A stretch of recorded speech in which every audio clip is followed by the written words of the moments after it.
estudantes da segunda série do ensino médio, tudo certo? Eu sou a professora Suzana dos Anjos e essa é mais uma aula de filosofia. Hoje vamos falar sobre a ética helenística, então a ideia é compreender o estoicismo, entender exatamente o que é isto, certo? Pensar também diferenças entre o estoicismo e o epicurismo. Vamos aqui aos objetivos da aula de hoje. Conhecer o estoicismo, identificar semelhanças e diferenças entre estoicismo e epicurismo e também entender o cinismo e o modo de vida cínico, tá? Bem legal essas teorias aí, então, sobre o período do helenismo. Bem interessante a gente pensar a ética, o comportamento humano, as condutas humanas a partir desse período aqui, das reflexões engendradas neste período. Vamos lá? Então, primeiro, partindo aqui de uma reflexão. Você sabe o que é resiliência? Já ouviu essa palavra? Como você costuma agir em situações de crise? Então, quando tem uma dificuldade, quando tem um conflito, como é que é o seu comportamento? Você se considera uma pessoa resiliente? Vamos pensar então, observando lá o dicionário, o que exatamente significa resiliência, né?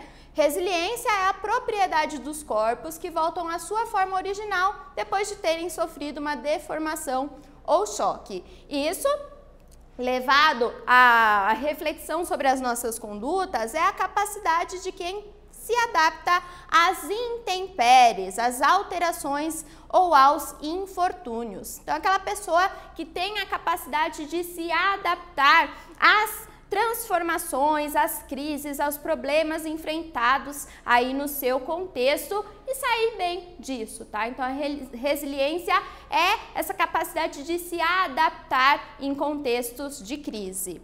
A discussão sobre como agimos diante das dificuldades nos leva a uma reflexão muito mais ampla sobre a finalidade da vida, a importância do prazer, a aceitação dos sofrimentos, o papel do equilíbrio e da harmonia na vida cotidiana. A filosofia pode nos ajudar a refletir melhor sobre tudo isso. Assim como os epicuristas, por exemplo, os estoicos compreendiam a filosofia como a arte de viver. E essa arte de viver nos permite compreender como é que nós agimos em momentos de crise e em momentos normais das nossas vidas. O estoicismo, vamos pensar primeiro essa corrente filosófica que se opõe ao epicurismo em alguns pontos, tá? E que foi tão fundamental para o helenismo. Aliás, ela é considerada uma das correntes filosóficas mais influentes deste período.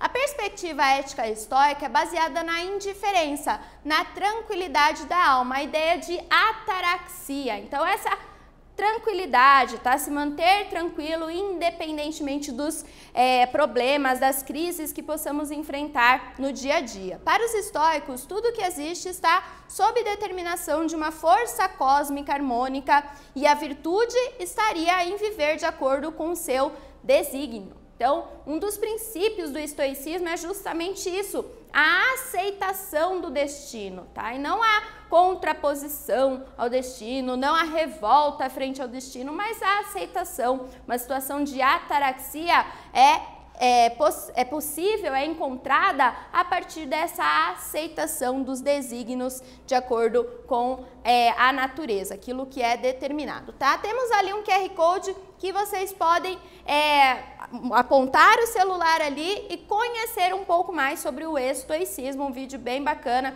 resumindo aí o que representou o estoicismo, certo?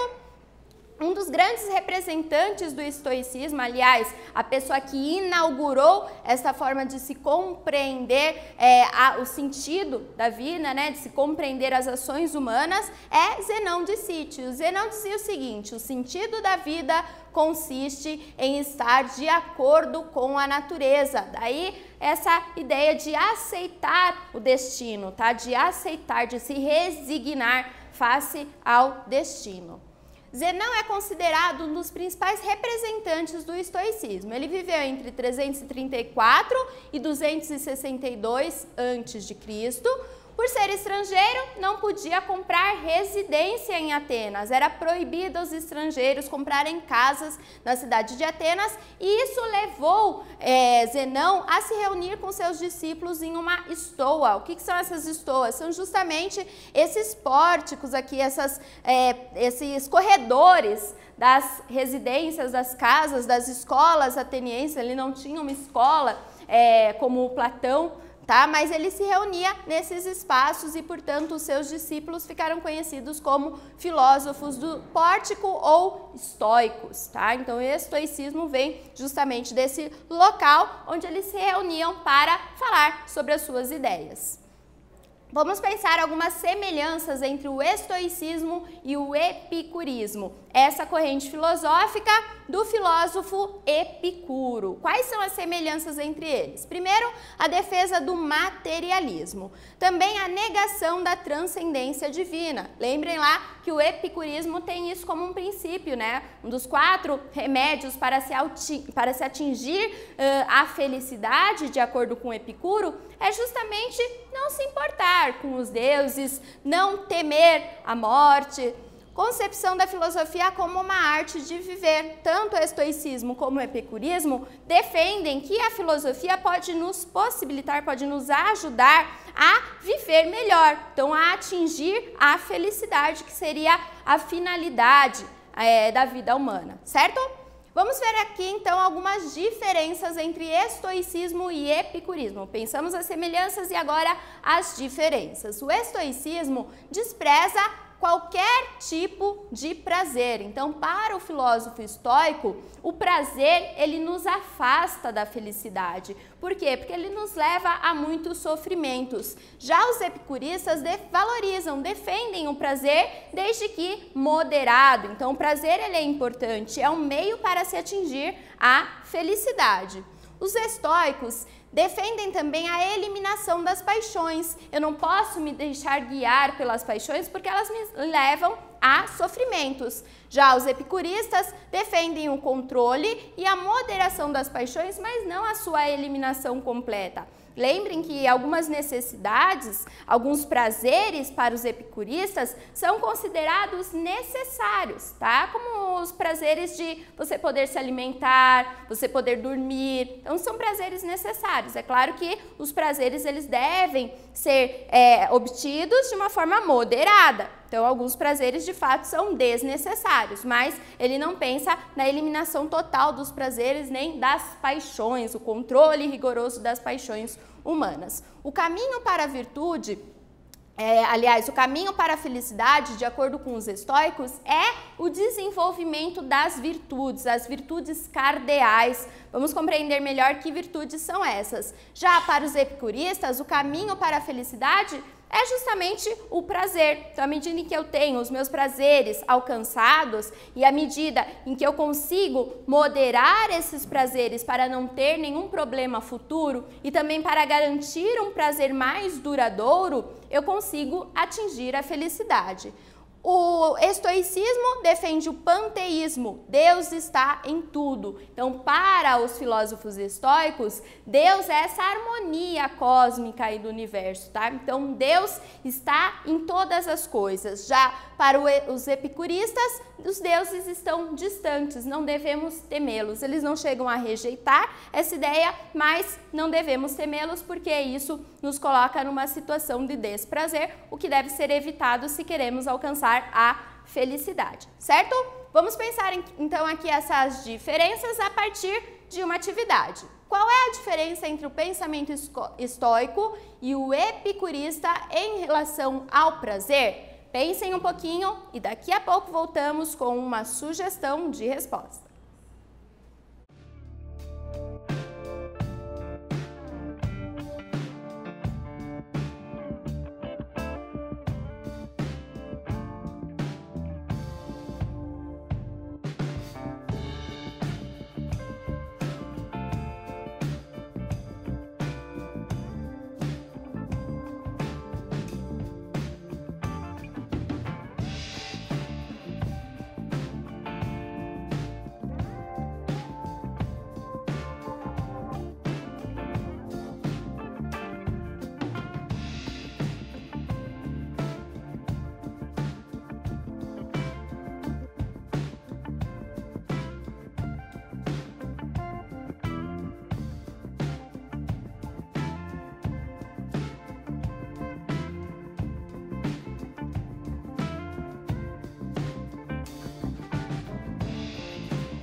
aí, pessoal, conseguiram pensar então quais as diferenças entre os filósofos estoicos e epicuristas em relação ao prazer? Aqui temos uma sugestão de resposta. As escolas helênicas possuem pontos de vista opostos em relação ao prazer, na medida em que, para os seguidores de Epicuro, o prazer seria o sumo bem humano. Bastaria sabermos buscá-lo com moderação e atingiríamos a ataraxia, essa tranquilidade que representa a própria felicidade. Enquanto que, para os estoicos, a busca pelo prazer seria o início de toda a dor e perturbação do ser humano e por isso deveria ser evitada. Então, os estoicos, eles rejeitam os prazeres, tá? A vida feliz, a vida a partir da ataraxia é possível a partir da rejeição dos prazeres, porque os prazeres são fonte de dor, de perturbação da alma e nós devemos procurar essa ataraxia, essa tranquilidade, certo? Então são concepções bem distintas, bem diferentes aí com relação à ideia de prazer, embora tenham algumas semelhanças aí em outros conceitos. Aqui temos então algumas virtudes cardeais do estoicismo. As virtudes estoicas fundamentais são a sabedoria, a justiça, a temperança e a fortaleza. Essas virtudes, sim, é o que me encaminha para uma vida mais feliz. A partir do momento em que eu consigo desenvolver essas virtudes, eu consigo chegar, me aproximar da felicidade, da finalidade da vida humana. E essa ideia aqui, amor fati, então esse é um conceito muito importante para os estoicos. Amor fati é o amor ao fado, amor ao destino. Então esse conceito é fundamental e muita gente até tatua essa ideia aí, amor fati. Percebam, reparem, aí viralizou de uns tempos para cá. É justamente isso que nos aproxima da ideia de resiliência, tá? Esse amor fati é um amor ao destino, a aceitação, a resignação face ao destino. As coisas não fazem mal para nós. O nosso pensamento sobre as coisas é que faz mal para nós. Então, quando nós temos um problema, quando nós temos uma dificuldade, é preciso superá-la, tá? O nosso pensamento sobre essas dificuldades, então um negativismo, uma postura de rejeição, é isso que vai nos afastar da felicidade. Quando nós nos resignamos face ao destino, compreendemos que essas dificuldades, essas crises, elas são normais, todo mundo passa por isso, nós nos aproximamos de uma vida mais feliz. Independência em relação ao que é exterior. Então, não devo pautar a minha vida pelo que é externo, as transformações, os acontecimentos políticos, as transformações na economia. Nada disso pode interferir na minha felicidade, porque o meu pensamento sobre as coisas sou eu quem comando, tá? Então eu tenho essa autonomia face ao destino. O destino, ele atua sobre mim, mas a forma como eu vou lidar com esse destino, ela é individual, sou eu que vou definir. Então o meu pensamento, esse amor ao destino representa isso, é o meu pensamento que vai definir a forma como eu vou me aproximar ou me afastar da finalidade da vida humana, a felicidade, certo? E o cinismo? Então vamos pensar agora a outra teoria também do helenismo, que representa uma busca pela felicidade, chamado cinismo. É importante aí a gente fazer uma observação. O que é uma pessoa cínica na atualidade? O que a gente entende por cinismo hoje, né? O cinismo é compreendido muitas vezes como uma postura de deboche, como uma postura até assim enfim, uma postura não muito legal, um sentido pejorativo do conceito de cinismo. E em filosofia é diferente, tá? Então o cinismo tem relação com os termos gregos kion e sino, que significa cão. Então levar a vida como um cão. E para os cínicos isso não era nenhum problema, pelo contrário. Esse nome deve-se ao fato de que os cínicos desejavam viver a vida de forma simples e sem pudores, como cães. Para os cínicos, tudo que é natural pode ser feito em público sem problema algum. Então eles eram muito polêmicos. Como os demais helenistas, os cínicos buscavam um modo de vida que levasse à felicidade. E esta vida precisa ser o mais natural natural possível. Temos ali um QR Code também para vocês apontarem o celular e assistirem um vídeo sobre o cinismo e o que ele representou como uma possibilidade de alcançar a felicidade, certo? O cinismo defende a ideia da autarquia. A autarquia vem do grego autarkeia, que significa autossuficiência. A autarquia é bastar-se a si mesmo. Então, o cinismo defende a ideia de que somos cidadãos do mundo, ou seja, nós devemos ser livres, desapegados dos bens materiais, desapegados de tudo aquilo que não é natural, tá? E muitas vezes o que é natural é escondido. E para os cínicos isso é uma inversão aí de valores, não faz muito sentido, tá? Então, desprezo pelo prazer artificial, como por exemplo o luxo, a fama, a honra, o poder, isso são prazeres artificiais, não são prazeres naturais, logo devem ser rejeitados. A felicidade, de acordo com os cínicos, vem de dentro e não de fora do ser humano.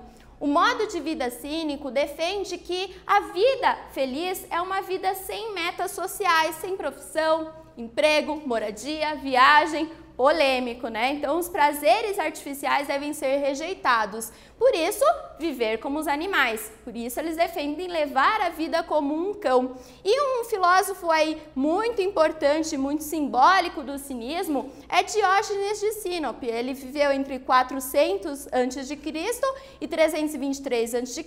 Era compreendido como Diógenes o cão. E tudo que Diógenes tinha era um saco, uma lamparina e uma tigela. Ele vivia dentro de um barril e não precisava de mais nada para ser feliz. Ele se dizia muito feliz apenas com esses bens. Inclusive, um dia ele encontrou uma criança, ele usava essa tigela para tomar água. E um dia ele encontrou uma criança tomando água com a mão. No mesmo momento, ele descartou a tigela, falou, também não preciso disso. Então, a felicidade é encontrada da forma mais natural possível e não por prazeres artificiais.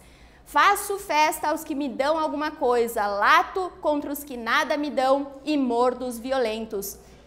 Essa aí é uma frase marcante de Diógenes o cão. Então ele dizia justamente que ele não precisa de nada, ele não precisa de ninguém para ser feliz, mas sim levar a vida mais simples possível. Alguns valores defendidos pelos cínicos: a desvergonha, a indiferença e o exemplo. Assim como os animais, a filosofia cínica é ensinada pelo exemplo, pela prática. Não há um pensar cínico, mas sim um agir cínico. Então, esses defensores do cinismo, quanto uma corrente filosófica, eles adotavam essas ideias para a sua vida cotidiana. Como é o caso do Diógenes, tá? Que abdicou de todos os prazeres artificiais, foi morar dentro de um barril, tendo quase nada como bem.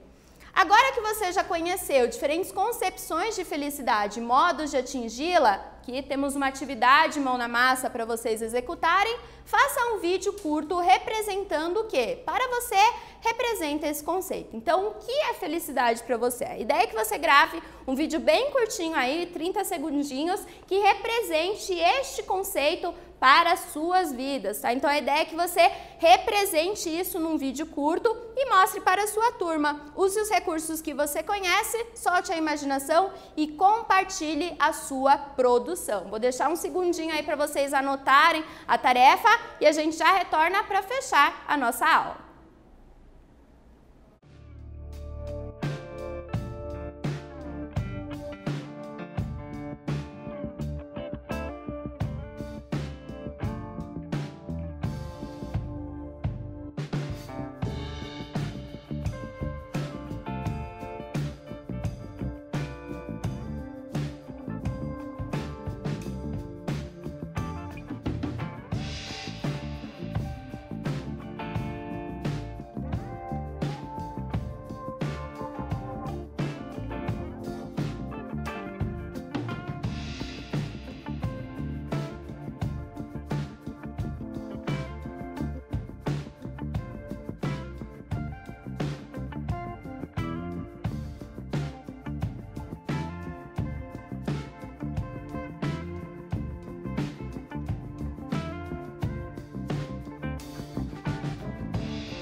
E aí, pessoal, anotaram a tarefa mão na massa aí? Então agora é hora de vocês pensarem o conceito de felicidade na prática. Faça um vídeo bem curtinho lá, compartilhe com a sua turma, compartilhe nas redes sociais. É bem legal a gente ter esse retorno do material que vocês estão produzindo também. Já vimos vários posicionamentos diferentes sobre este conceito e agora é hora de vocês pensarem qual destes posicionamentos faz mais sentido para vocês, certo?